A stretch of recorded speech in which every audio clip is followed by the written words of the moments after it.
head's not in the frame anymore. You gotta get your head in the frame. Somebody opened the door.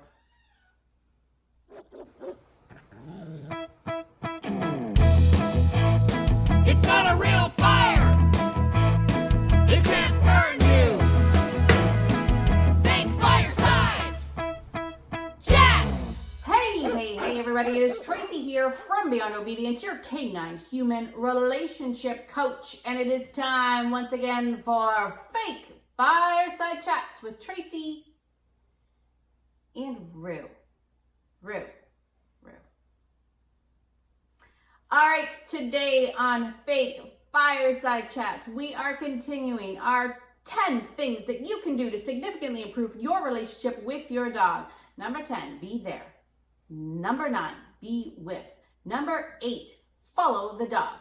Number 7, ask the dog. Number 6, be quiet. And last week we talked about number 5, watch your language. And today we are tackling number 4 on our list of 10 things that you can do to significantly improve your relationship with your dog. And number 4 is listen to your dog. Listen to your dog. I hope by now you're starting to see the theme here in all of these tips. All of these relationship tips are key to good relationship. Whether or not you're having a relationship with a friend, with a significant other, or with your dog. Number 4, listen to your dog. And this particular tip is going to be talking about barking.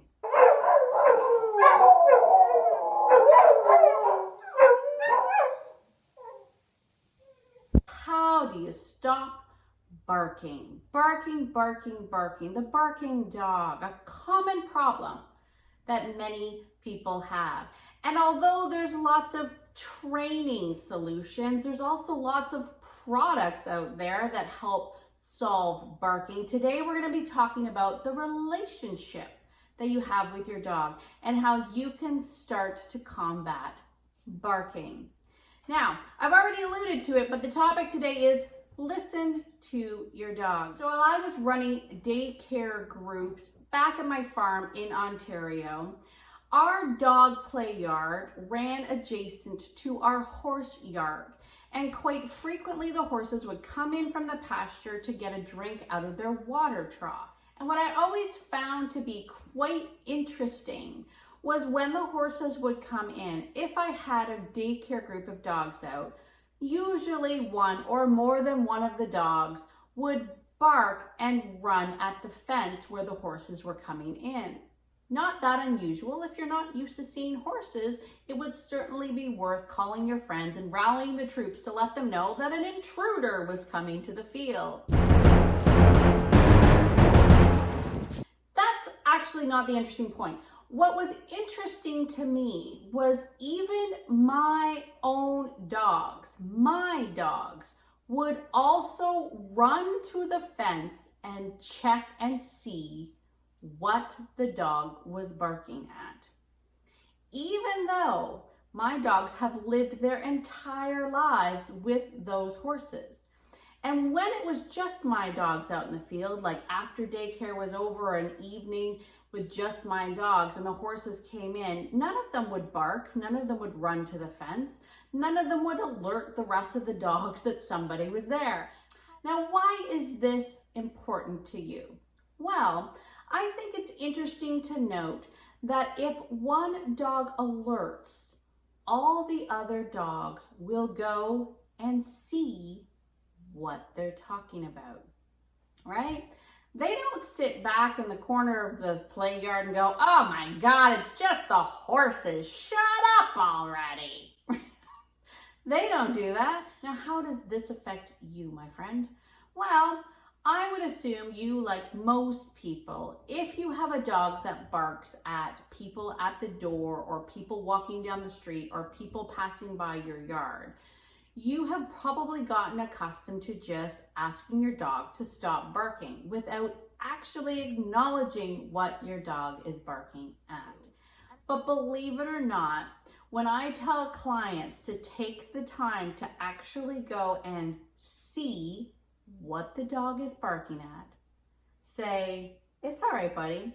Yep, there's a guy on a bike there." 9 times out of 10, that's enough to get your dog to stop barking. Crazy, am I right? It's true. Dogs will always go and check what another dog is barking at. They never assume that it's nothing, right? And yet we do. Now, what does that mean for you? Well, I mean, does it mean you have to run to the backyard fence every single time your dog barks? Maybe for a little bit, till your dog starts to get that you actually acknowledge that they're doing their job. So, people with chronic barkers out there, do me a solid. Give this a try. Just try it. Just try to report back. Just let me know how it works out. Next time your dog runs to the fence or runs to the door or runs to the window to bark at something, get off the couch. Go to the window. Take a look and see what it is that your dog is barking at. And then say, "It's okay, buddy. Thank you. Now go lie down," and see what happens. You may be surprised that your dog figures out that you finally hear them.